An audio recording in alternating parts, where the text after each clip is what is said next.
começando Lab Podcast. Bem-vindo ao Lab Podcast. Não se esqueça de pegar um papel e uma caneta para fazer suas anotações. E aí, vamos lá? Então eles sabiam que viria um Messias, eles sabiam que os gentios seriam alcançados. Por quê? Porque a promessa para Abraão é: e tu serás uma bênção, e que da tua família, todas as famílias da terra serão abençoadas. Então eles sabiam que os gentios estavam inclusos nessa promessa, eles sabiam que Israel era um povo sacerdotal, que era uma nação sacerdotal, e eles sabiam de tudo isso. Mas o que não estava revelado? E depois nós vamos ver aqui, no verso de número 10, que nem os anjos sabiam. Que nem nas regiões celestiais eles sabiam. Porque isso aqui que a gente trata muitas vezes como comum, de tanto ouvir falar, para Deus era o grande mistério que estava escondido em Deus. Essa revelação que Paulo e os apóstolos têm, estava escondida em Deus, oculta em Deus. Por quê? Porque eles sabiam do Messias, eles sabiam da lei, eles sabiam que os gentios seriam alcançados, mas o que eles não sabiam é que Deus quebraria o muro de inimizade e faria um só povo. Ele faria uma nova humanidade. Não é mais os judeus levando a mensagem para os gentios, não. Agora é os judeus e os gentios como um só povo. Não tem mais divisão, não tem mais raça, não tem mais cor, não tem classe social diante de Jesus Cristo e o Evangelho. É só um. É um só povo. E é interessante que essa mensagem, gente, ela é tão poderosa que ela começa a implodir, a explodir todos os sistemas aonde ela chega. Por exemplo, se você pega outras culturas, você vai ver que em toda cultura tem um sistema de castas, aonde você nasceu em que família? Então desculpa, irmão, você nasceu na família pobre, você é pobre. Você nasceu naquela família de sobrenome, você é rico. Você nasceu com que cor de pele? Então essa é a sua cor de pele. Se é desse jeito, você é desse jeito. Então todo o sistema tem isso. O menino negro escolhia ser escravo? Ele tinha uma chance? Não. Ele nasceu nessa família, ele é escravo. Ele nasceu lá na família dos brancos, ele é senhor. Não tinha. E isso é o sistema de quase todo mundo. O mundo inteiro, por exemplo, tinha um sistema de escravos. E é interessante que a Bíblia não manda os senhores mandar todos os escravos embora. Tem algum versículo assim? Libere todos os escravos. Não. Por quê? Mesmo porque seria um caos. Onde esses escravos iam morar? O que eles iam comer? Todos eram analfabetos, não tinham casa, não sabiam mais nada a não ser aquilo que o Senhor tinha ensinado para eles na casa. Liberá-los seria matar todos eles. Só que Jesus deixa uma mensagem que era só questão de tempo para todos esses sistemas explodirem. Por quê? Porque ele está dizendo para o Senhor branco lá: ei, está vendo esse escravo que você considera que ele é menos por causa da cor da pele? Ele tem a imagem de Deus e é co-herdeiro com Cristo Jesus. Qualquer senhor, qualquer cara que entendesse a mensagem de Jesus não conseguia continuar nesse sistema. Era só questão de tempo para explodir. A mulher era extremamente maltratada. A mulher era considerada nada, e em várias culturas ainda é assim. Em vários lugares que você chega, ainda é assim. Mulher não vota, tem mulher que não trabalha, tem lugares que mulher não pode estudar. E era só questão de tempo. Ele não mandou, não, coloque as mulheres na escola, coloque as mulheres... Ele não precisou falar nada. Ele só disse assim: agora não tem mais homem, não tem mais mulher. São todos filhos de Deus, co-herdeiros com Cristo Jesus. E aonde a cruz chegou, tem dignidade para as mulheres. Estão entendendo o que eu estou falando? Essa mensagem é poderosíssima. É a mensagem do Evangelho, é o poder de Deus para a transformação de sociedades. Por exemplo, nessa época não havia valor nenhum para um deficiente. Na verdade, entendia-se que um deficiente era maldito, porque ele nasceu com um problema, os deuses amaldiçoaram ele. Então, um deficiente, ele era fadado a ser um mendigo. Você vai lendo nas histórias, os cegos, os coxos, eles estavam sempre à beira do caminho, porque entendia-se que eles eram amaldiçoados. Jesus deixa uma mensagem. Deus revela esse grande mistério, que hoje os deficientes muitas vezes são mais bem tratados do que alguém que não tem uma deficiência. Porque entendeu, não é porque alguém não tem uma faculdade que ele é menos. Ele tem todas as outras. E eles têm direitos humanos. Por quê? Porque a mensagem da cruz chegou. O mistério revelado chegou. Todos são co-herdeiros, membros do mesmo corpo e co-participantes da promessa em Cristo Jesus por meio do Evangelho. Não tem mais essa separação. Se você está em Cristo Jesus, porque crê no Evangelho, essa mensagem mudou a humanidade. O Ocidente foi baseado nessa mensagem. A América, a Europa, eles só são o que são porque tiveram essa mensagem na base. E eu posso afirmar para vocês, o futuro deles, se não houver um avivamento, se as coisas não mudarem por lá, é um futuro de ruína. Por quê? Porque eles estão serrando o galho no qual eles estão sentados, que é o Evangelho. Tudo foi fundado a partir do Evangelho. E eles estão tirando Deus de cena. Só que tudo estava alicerçado em Deus, alicerçado na palavra, alicerçado na cruz. Quando eles tirarem isso, eles não terão mais base. E é o que está acontecendo naquela região. Entenda que isso estava oculto. Então, mesmo com os judeus tendo a lei, ainda mantinha-se essa divisão, ainda mantinha-se esse eu sou puro, você é impuro, ainda mantinha-se isso. Quando Deus revela esse mistério, isso começa a mudar. E é interessante como Paulo entende. Às vezes a gente não dá valor a essa palavra, o Evangelho. A gente não dá valor a essa palavra. Porque o Evangelho é a boa notícia. Imagina você, Paulo, ele fica sendo ministrado por Jesus durante anos, recebendo o Evangelho. Você imagina a animação de Paulo falando, não acredito. Essa é a notícia. Esse é o mistério que ninguém sabia. O muro caiu. O muro caiu. Todos são co-herdeiros em Cristo Jesus. Você imagina ele recebendo essa notícia no secreto. A vontade que ele tinha de sair por todo mundo anunciando essa boa notícia. Olha o que ele diz. Do qual eu fui constituído ministro, conforme o dom da graça que Deus a mim concedida segundo a força operante do seu poder. O que acontece? Quando ele recebe essa mensagem, quando ele recebe a revelação desse mistério, ele então foi feito, constituído, feito. Ele foi vocacionado a ser um ministro. E sabe, muitas vezes a gente diminui essa palavra, ministro. A gente não entende o tamanho dessa responsabilidade. Às vezes a gente não percebe, a gente pensa assim, olha, teve um filho meu que se tornou médico. Teve um filho meu que se formou advogado. Teve um filho meu que é um empresário. E teve um filho meu que foi para o seminário e se tornou um pastor. Às vezes a gente pega essas coisas e coloca na mesma categoria como se tudo isso fossem profissões. Mas entenda uma coisa, isso daqui é de uma superioridade que não dá para imaginar. Porque quão maravilhoso é ter um filho médico.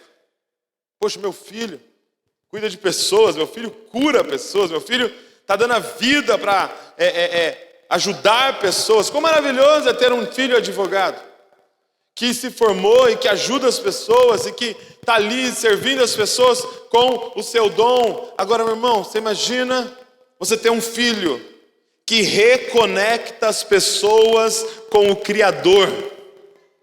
Não se compara a uma cura, e pode ser a cura de um câncer, porque uma pessoa que foi curada de câncer logo irá morrer. Agora, uma pessoa que foi reconectada com o Criador viverá para sempre, gente.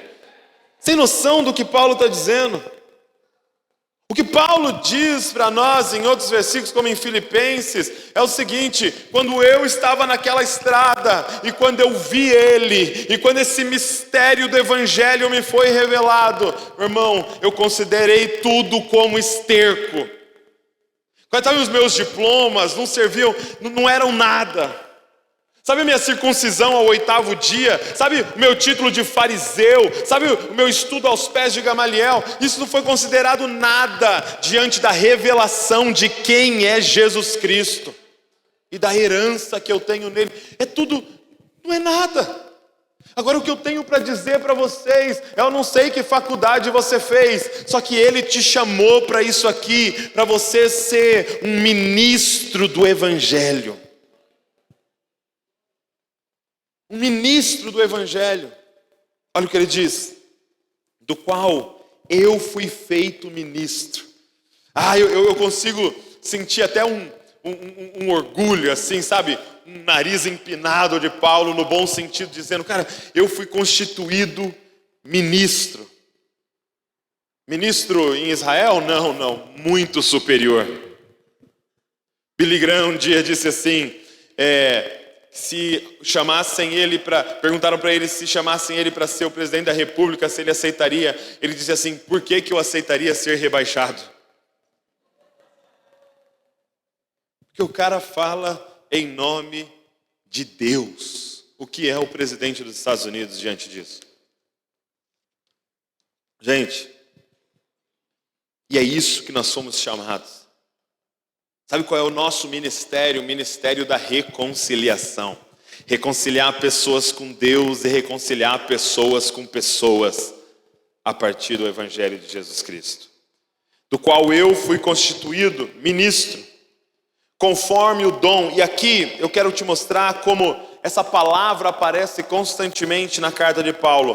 Conforme o dom, conforme o dom. O que é dom, gente? É um presente. Paulo faz questão de enfatizar: não é porque eu sou bom, não é porque eu mereço, não é porque eu paguei preço, não é porque eu subi monte, não é porque eu jejuei, não. Conforme o presente, conforme o dom da graça de Deus a mim concedida, através da força operante e do poder de Deus. O que Paulo está dizendo para nós nas entrelinhas é: eu não tenho força, eu não tenho poder, não é por causa de mim, é por causa dele, é o poder dele, é a força dele. O que eu tenho para me gloriar é na graça. Sabe qual é a glória de Paulo? É não ter nada para se gloriar e poder dizer: eu dependo da sua graça completamente. Sabe, essa é a nossa posição. Fomos chamados para ser ministro, fomos chamados para uma tarefa impossível. É isso que é maravilhoso. O nosso trabalho, o que Deus nos pede para fazer é impossível. Sabe qual é o nosso chamado como ministros da reconciliação? Seria mais ou menos assim. É como se eu falasse assim: ó, gente, terça-feira tem uma missão para vocês. Vamos dividir em grupo aí. Nós vamos sair de 3 em 3, ok? E aonde nós vamos nessa terça-feira maravilhosa à noite? Eu quero que todos vocês vá ali no cemitério e eu quero que cada grupo me traga um morto ressuscitado, por favor. Essa é a nossa missão. Esse é o nosso ministério. O que Paulo está dizendo é impossível. É impossível para mim, é impossível para você. Eu te pergunto, se eu te desse uma missão de ir no cemitério e trazer alguém ressuscitado, quem você levaria com você? Você levaria alguém com diploma? Não, já sei quem você levaria. Alguém que fala bem. Já sei quem você levaria. Quem entende mais de música. Quem você levaria? Quem você gostaria que fosse com você para essa missão? Você não levaria a pessoa que você acredita que está mais próxima de Deus? Você não levaria com você a pessoa que mais ora, a pessoa que mais tem intimidade com Deus? Porque você pensa, talvez essa vai me ajudar nessa missão. Então, por que a gente se preocupa tanto com a música, tanto com oratória, tanto com um diploma? Sendo que a missão que Deus nos deu é impossível se não for na força e no poder dEle. Essa força, esse poder, ele vai dizer em outro versículo, que é aquela força que ressuscitou Jesus dos mortos. Que essa é a missão. Entende que Paulo, ele era um perito na lei? Você entende que Paulo estava no dia em que Estevão estava pregando? Ele ouviu a mensagem de Estevão. Ele viu Estevão lá diante daquela visão. Ele viu Estevão sendo apedrejado e dizer perdoa, porque eles não sabem o que estão fazendo. Ele estava lá e ele não creu. Por quê? Porque não é simplesmente um raciocínio humano. Porque não é simplesmente, deixa eu te explicar somente aqui, deixa eu desenhar para você. Não é somente isso. Mas é poder de Deus, é um dunamis, é um negócio que vem como uma dinamite dentro de nós e de repente explode dentro de nós. Quantos de nós ouvimos o Evangelho 10 vezes, 10 anos ouvimos o Evangelho e nada aconteceu, mas durante uma reunião você fala, entendi. Agora eu creio, agora eu tenho certeza, agora eu não sei, algo mudou dentro de mim. O que é isso? É essa força operante do seu poder. O que Paulo deixa claro o tempo todo, em todos os textos dele, é que não é sobre ele. Tanto que o nome que ele usa entre os gregos é esse, Paulo, que quer dizer pequeno. E aí ele afirma isso aqui. Ele diz assim, a mim, o menor de todos os santos. Olha que interessante essa definição que Paulo dá. A mim, o menor de todos os santos. O que é isso aqui, gente? Isso aqui eu chamo de maturidade.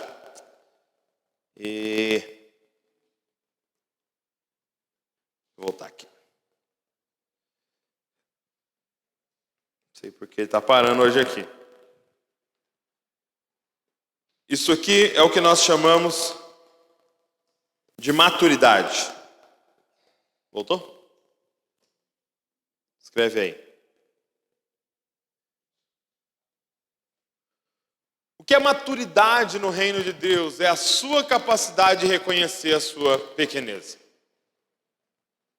É a sua capacidade de reconhecer a sua dependência de Deus. O Senhor é o meu pastor. E só não vai me faltar nada porque eu tenho o meu pastor. Porque eu sou uma ovelha que não sabe nem onde tem comida. Senhor é meu pastor, e se quando eu vou em águas tranquilas, Ele me levou. Se eu vou em passos verdejantes, não foi no meu braço, é porque Ele me conduziu. É você reconhecer essa sua pequenez, a sua dependência. É interessante que se você olha em 1 Coríntios, capítulo de número 15, deixa eu ver o versículo aqui que eu deixei anotado aqui. 1 Coríntios 15, 9, Paulo vai dizer que ele é o menor dos apóstolos. E ele diz que não posso nem ser chamado de apóstolo, porque perseguia a igreja. Então é interessante que 1 Coríntios foi escrito antes, 6 anos antes de Efésios.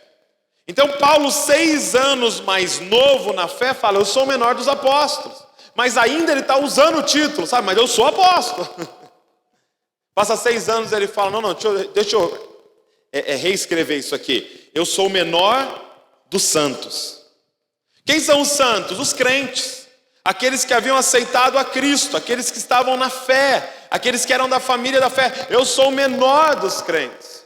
Só que é interessante que Paulo não para aí. Se você ler em 1 Timóteo, capítulo de número 1, verso de número 15, Paulo está 8 anos ainda mais maduro que aqui. Talvez o ápice da maturidade dele, porque ele já está próximo da morte. Uma das últimas cartas dele, ele diz assim, que ele foi chamado para anunciar o evangelho, e ele diz, dos pecadores, para os pecadores dos quais eu sou o principal. Então ele sai do menor apóstolo para o menor dos santos, para o principal pecador. Ele fala dos apóstolos, eu sou o menorzinho, que mais depende de Deus. Aí ele entende, não, da igreja eu sou o menor, o que mais depende de Deus. Ele fala, não, da humanidade.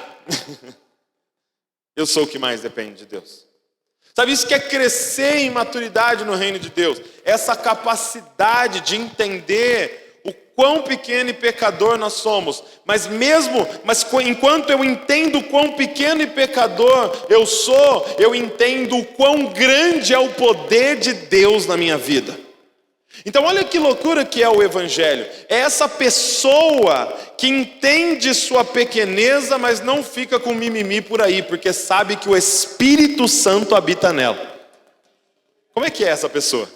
Ela se acha? Não, porque ela sabe que ela é menor. Dos pecadores ela é o principal. Mas ela fica mendigando para os outros? Não, por quê? Porque a força e o poder de Deus atua através dela.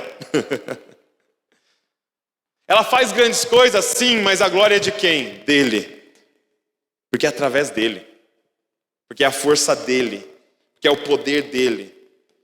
Sabe, é interessante como, se você olha na genealogia de Jesus, e você começa a estudar os nomes que estão lá, você começa a ficar assustado. Você fala, meu Deus, vai escolher gente ruim assim? Só Deus mesmo para escolher uns caras. Umas pessoas ruins. Você fala, meu Deus, ele é da tribo de Judá. Aí você vai ler sobre Judá, o Judá fazia umas burradas lá que eu vou falar com você, cara. Judá saiu com uma prostituta. Aí ele é descendente de Davi. Não podia ser com as primeiras esposas, não. É com Betseba. Aquele robô do outro. Sabe, é interessante. Por que Saulo, gente? Por que Saulo? Saulo estava matando os cristãos. Saulo estava assassinando os cristãos. Saulo estava com sangue no olho para acabar com o que ele chamava dessa seita do cristianismo. Ele queria acabar. Por que Saulo? Parece uma ironia. E é interessante que, quando você olha num texto como em Êxodo, por exemplo, Moisés está em cima da montanha, em Êxodo, já fora do Egito, eles estão lá acampados no deserto, e aí Moisés está em cima da montanha recebendo a lei, recebendo as festas, recebendo as medidas do tabernáculo. E sabe o que Deus dá para Moisés em cima da montanha? Como deveria ser as vestes sacerdotal. E lá em cima da montanha, Deus escolhe um homem. Presta atenção. Ele diz para Moisés assim, Moisés, eu estou escolhendo um sacerdote. E só vai ser sacerdote quem for da família dele. Quem que ele escolhe? Arão. E Moisés, presta atenção, está em cima da montanha, recebendo as medidas da roupa de Arão. E Deus fala para ele, Arão vai ser o sumo sacerdote. Arão vai entrar no santo dos santos. E Arão vai sacrificar pelos pecados de Israel. Ele vai ser o único que vai entrar uma vez por ano nesse lugar santíssimo e ter contato comigo. Arão. Aí você pensa, mano, esse Arão devia ser o cara. Enquanto Deus estava falando para Moisés que era Arão, o que Arão estava fazendo lá embaixo? Arão, presta atenção, Arão estava pegando os brincos das irmãs, por isso que não pode usar brinco na igreja. Brincadeira. Estava pegando as joias de todo mundo, derretendo, fazendo um bezerro, mandou todo mundo ficar pelado e ficar dançando em volta lá. Deus estava fazendo uma roupa para ele lá em cima e ele estava mandando a galera dançar pelado em volta do bezerro, fazendo um culto ao bezerro. Meu irmão, aí você fala, Deus, deixa nós escolher, Deus. Arão? Por quê? Deus não sabia? Deus estava em cima da montanha e não viu o que está acontecendo lá embaixo? Por quê? Sabe por quê, gente? Porque Deus precisa de um sacerdote que quando o povo chegasse diante dele falando, Arão, você não sabe o que eu fiz, Arão. Eu cometi um pecado. Esse sacerdote não olharia e falaria, esse pecado é grande demais, Deus não perdoa esse tipo de pecado. Porque Arão olharia no olho daquela pessoa e pensaria, eu já fiz coisa pior. Eu sou pior que você. Dos pecadores, eu sou o principal. Eu não estou dizendo para você que você tem que sair pecando aí para ter um testemunho. Eu estou dizendo para você que quanto antes você reconhecer o tamanho que você é diante de Deus, mais Deus vai usar a sua vida. Por quê? Porque é os quebrantados de coração que Ele quer colocar nessa posição sacerdotal. Te assusta o pecado de alguém? É porque você acha que os outros são mais pecador que você. Sem dificuldade de perdoar alguém, é porque você acha que a ofensa que essa pessoa te fez, eu nunca faria. Por que Paulo? Por que Saulo? Porque quando ele ouvia as histórias de Corinto, do cara pegando a madrasta, ele continuava dizendo dos pecadores, eu sou o principal. Foi graça que me trouxe até aqui. Quem sou eu para não acreditar em você? Quem sou eu para não ir até o fim com você? Quem sou eu para não pedir para Deus perdoar você? Quem sou eu? Porque dos pecadores eu sou o principal. Tudo que eu tenho foi graça. Agora, é interessante que a salvação de Paulo, ela não para em Paulo. Eu quero que você entenda, e a gente está falando isso aqui várias vezes, a salvação, gente, essa coisa maravilhosa do Evangelho não é para parar em nós. A salvação não é o fim, a salvação não é o propósito eterno de Deus, a salvação é o meio. Para quê? E olha o que ele diz, foi dada essa graça. Para quê? Para eu pregar aos gentios o Evangelho das insondáveis riquezas de Deus. Tem um propósito, tem uma missão, tem um porquê Deus escolheu você. Deus redimiu você. Deus colocou o Espírito Santo dele, tem um propósito. E Paulo compreendeu, o meu propósito é espalhar essa graça, espalhar essa notícia entre os gentios. E eu queria dizer para você, como eu disse na semana passada, quem é o seu grupo? Sabe, eu percebo que Paulo olha para a história dele, e a história dele aponta ele para esse destino. Por quê? Porque ele era um judeu que sabia muito da lei, então ele tem a revelação do Evangelho através da lei.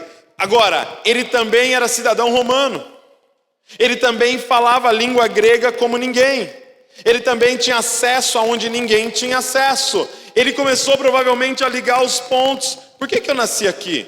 Por que eu sou desse jeito? Por que eu estudei isso aqui? Por que eu aprendi? Por que eu gosto disso? E ele começou a entender, peraí. Ele me chamou para os gentios. Ele me chamou para quebrar o muro de inimizade. Ele me chamou para revelar o Evangelho aos gentios. O que eu quero dizer nessa noite, cara, é que você não é do jeito que você é à toa. Você não nasceu aonde você nasceu à toa. Você não tem esse cabelo que você tem, ou não cabelo, à toa.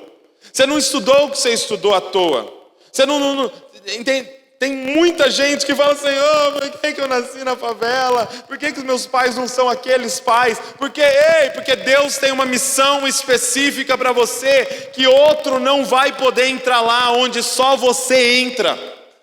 Cara, quem está entendendo o que eu estou falando?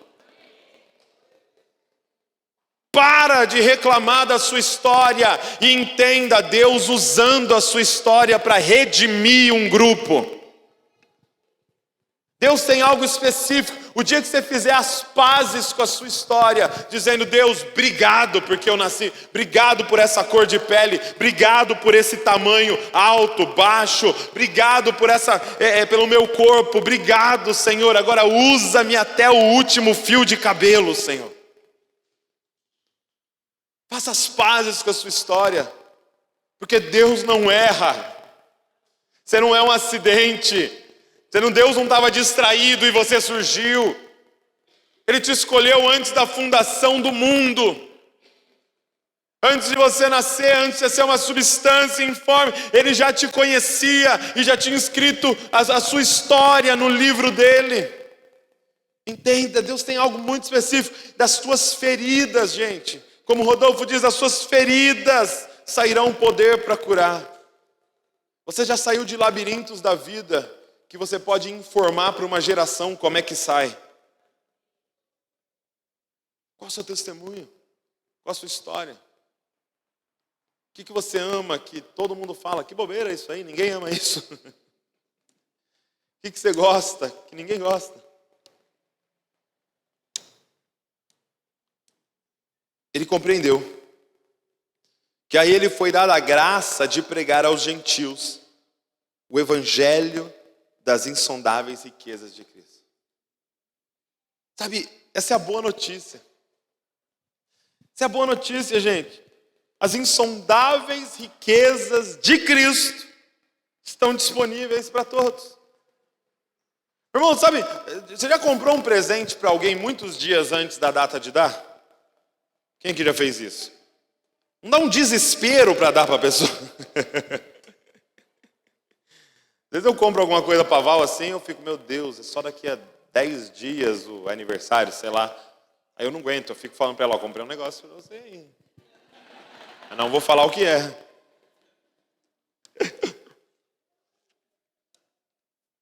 Irmão, você tem noção da notícia que nós temos nas mãos? Lembra quando você ficou grávida? Você estava lá com o negocinho, lá no banheiro, e você doida para ligar para sua mãe, ligar para não sei quem, ligar para não sei quem, ligar para o seu marido, ligar para... Por quê? Porque você tem uma notícia. Você tem uma notícia maravilhosa que você não consegue conter. É isso que Paulo está dizendo, eu não consigo conter aonde eu chego, nem que eu tenha o risco de ser preso, eu não consigo conter, saber que está disponíveis as insondáveis riquezas de Cristo a todos, que as promessas que foram feitas a Abraão, que era só para aquela família, agora foi aberta a toda a humanidade. Eu tenho essa revelação, como é que eu vou esconder isso? Será que você está sonegando isso da sua família? Eu percebo a Val, ela chega todo dia para mim, falei para minha manicure, falei para a cabeleireira, falei para não sei quem, ele falou que vai domingo, ela falou que vai domingo. Porque não dá para segurar, nós temos a solução que aquela pessoa tanto precisa. As insondáveis riquezas de Cristo.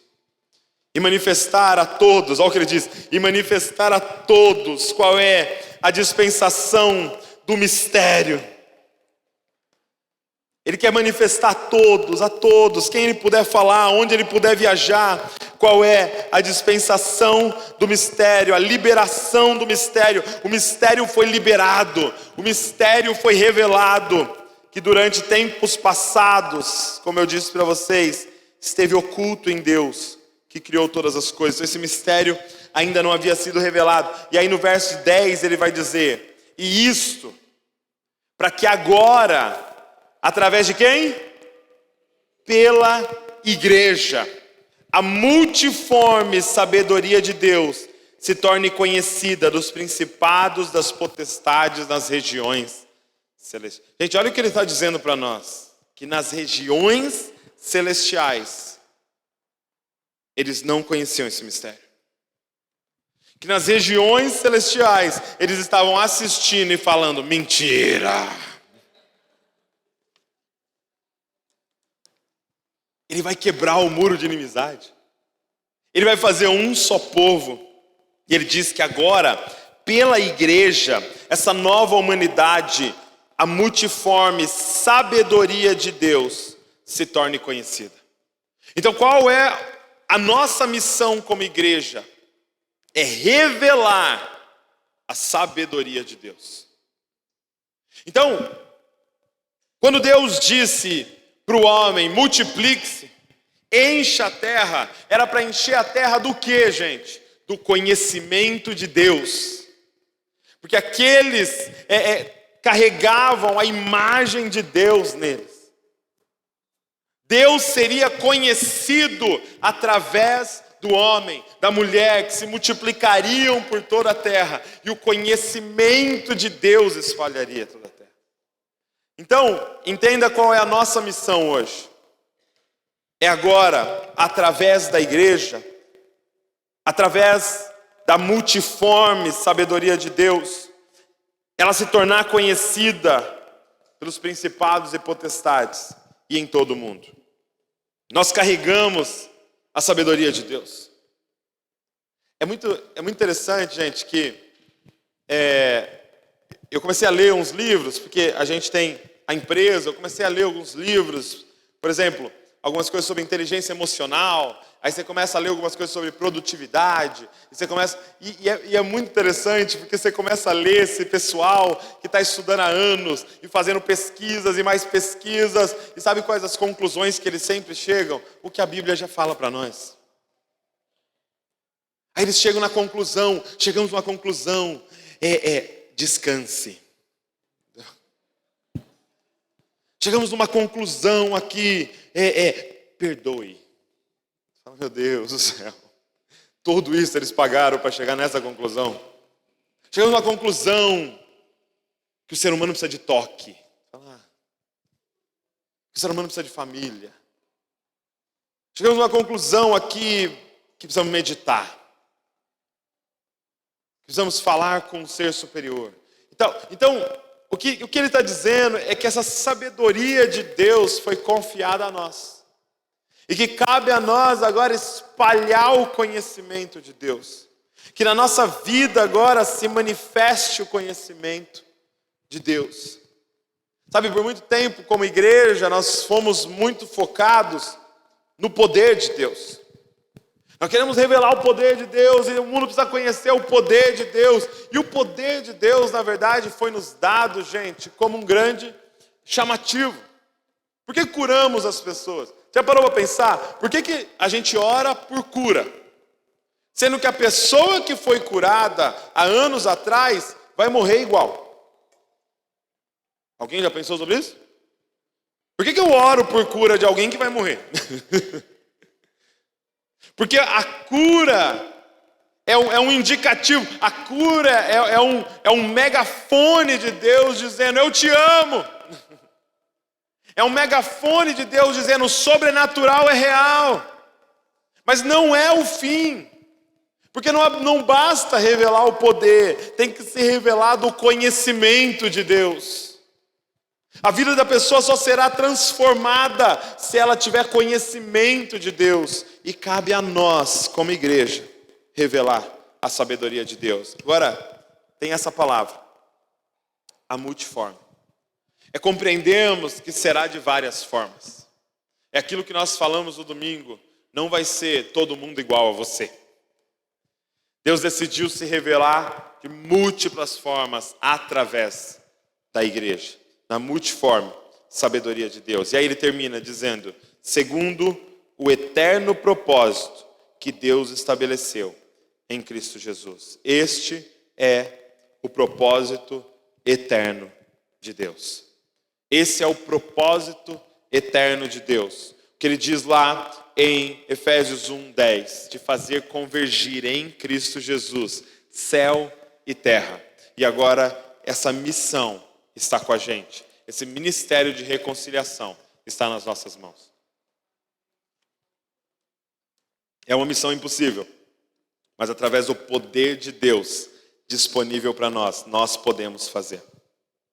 Eu queria que você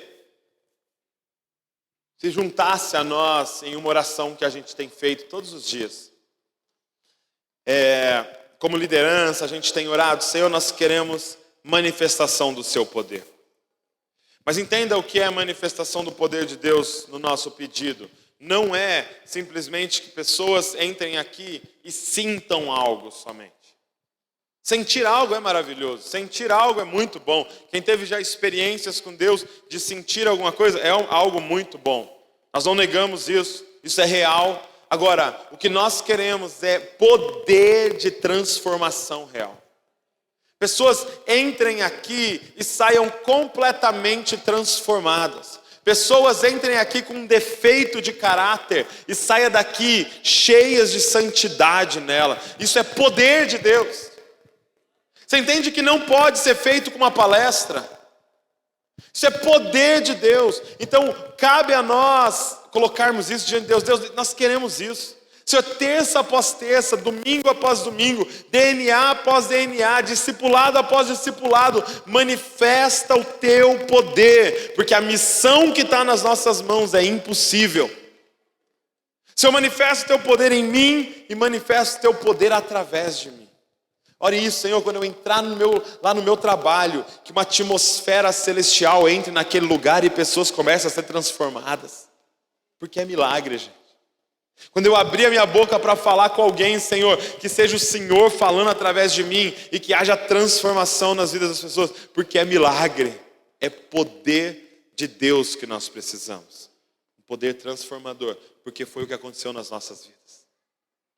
Se você está aqui, se eu estou aqui, se nós cremos em Cristo Jesus, foi poder dele que se manifestou nas nossas vidas. E é isso que a gente tem que pedir. Coloque de pé no seu lugar.